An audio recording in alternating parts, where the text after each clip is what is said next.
Hi y'all, this is Angie from Canterbury Trails Farm. Today I'm making chicken broth. Yesterday we looked at the leftovers, so to speak, of the deboned chicken that I was canning. It was bones and skin and fat and some of the innards, the gizzards.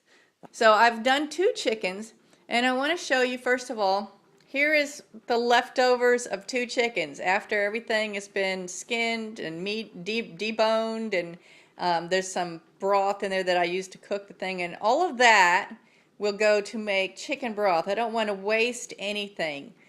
2 chickens sacrificed their lives for my family to eat, so I use everything I can, and I will cook this down into broth and probably freeze most of it. Sadly, I had 4 chicken necks in the freezer that I should have thrown in this pot too, but I totally forgot. Now today, well, starting yesterday, I put all of that in a big pot with water, and I brought it to a rolling boil for about 10 minutes, 15 minutes until the pot started to boil over. And then you can see all the stuff that's floated at the top. It doesn't look really appetizing. And then it was cooking yesterday on a simmer for about 6 to 7 hours, and it's been cooking today for about 4 hours. And so here shortly I'm fixing to strain it all off, and I'm just going to have the broth. Chicken broth can be as complicated or as simple as you wish to make it. You can simply boil a chicken in water for an hour or so until the chicken's done to have a simple broth just to use for cooking. You can add spices, you can add vegetable peelings, you can add actual vegetables, whatever, and let it boil, bring it to a boil and then simmer for hours with the spices and everything in it, and then strain that for a more flavored broth. Or you can do what I'm doing, and this is just the chicken, no salt, no pepper, no anything, and just letting it simmer for hours until all those bones are becoming almost gelatinous, breaking down the marrow, breaking down the skins, breaking down all the good stuff in all of those byproducts that we weren't eating. And when I strain this off, I'll freeze it in, I use the big plastic peanut butter jars because they freeze really well.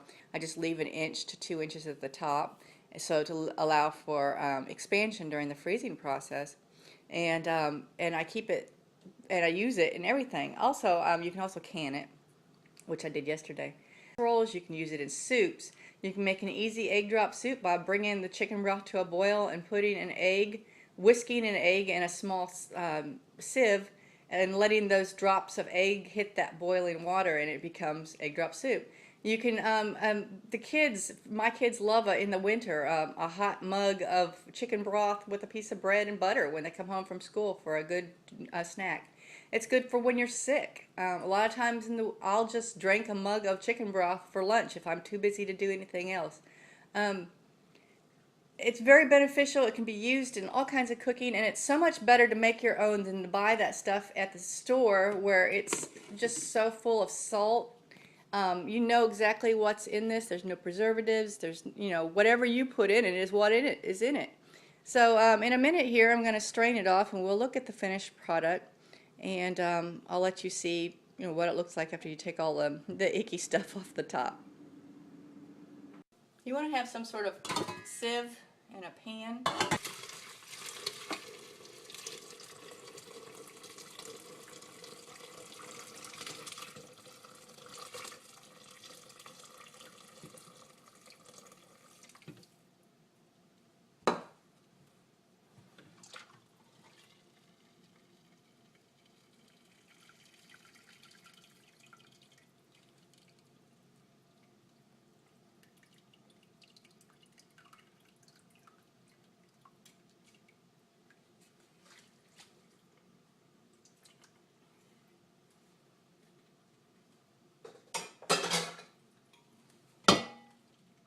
And there's a little bit more in there, but I'm running out of pan space, so I'm not going to do the rest. But so there you see all the gross bones and stuff that have just been cooked down. And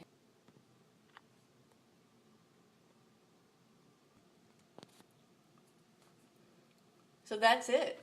I'll strain that off one more time probably to get this layer of fat. What I usually do is I'll put it in the refrigerator for a few hours, and then the fat will solidify on the top, and then you can just sort of peel that layer off and throw it away, and then you have the healthier broth that's got the less fatty content.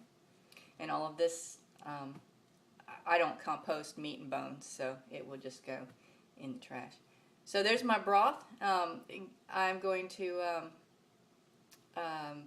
put it in the fridge for a while. We'll take the fat off, and then we'll put it in jars.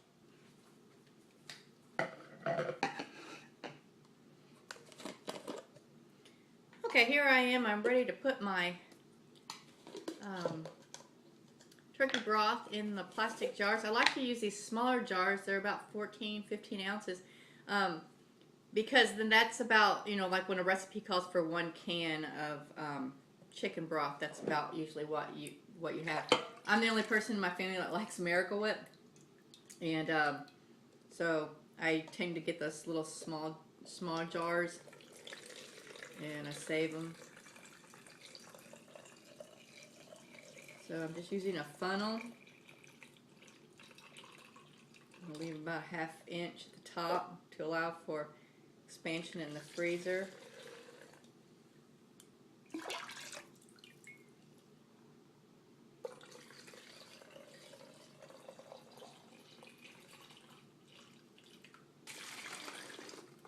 I have the freezer.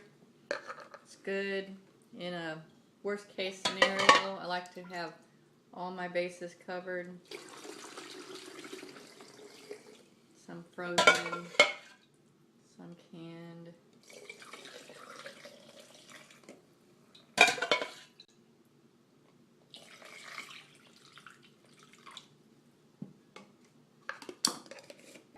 There it is. I've got it all in my things. I'm going to put it in the freezer, and actually I'll probably stick one in the refrigerator just because I use it a lot, so it'll get used in the next couple days.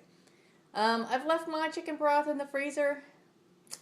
Hard to say. I don't date it, and I make so much of it, and I just have like a line of them, and I just, you know, I put the newest ones in the back of the line, and it just cycles through. I'd say probably a year to 2 years. I mean, it goes, like I said, I cycle through it fast. I use these same containers over and over again, so I'd say probably a year is good. But like I said, if you put them in the smaller little containers like Miracle Whip, or the small things of mayonnaise or whatever, plastic. I use the plastic. Let me reiterate that. These are all plastic. They go in the freezer.